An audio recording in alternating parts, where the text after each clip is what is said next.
I want to thank the legislators here for just the general work. If we went back a year ago, people were predicting absolute catastrophe for Florida's budget and Florida's economy. I mean, look, we're a service-based economy, tourism, all that stuff had ground to a halt.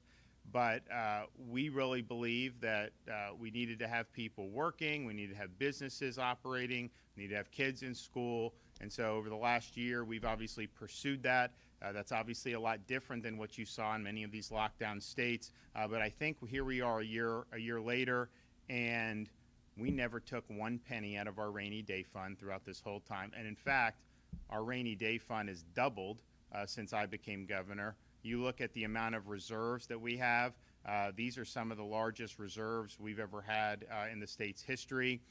The amount of revenue that's coming in because of the economic strength in the state is unlike a lot of the economists in Tallahassee have seen before. So, for example, they're always revised the estimates of the revenue coming in. So they revised, I think the most recent one was the second week of April. For April, May, and June, the last 3 months of the fiscal year were included in that.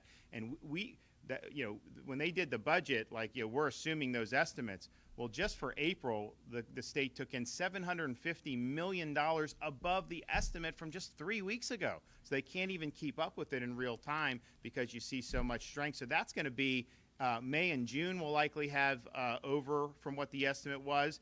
If it's even half of what April was, that's between $1 billion and $1.5 billion additional dollars that none of us even included in any type of budget, and so that will be added to the reserves. And so I think what we've been able to do, and we're doing these bonuses, which are important. We're doing teacher bonuses, which we're happy about that the legislature did that. We've done a lot on our infrastructure, roads, bridges, water resources, Everglades restoration. Obviously, we protected K through 12.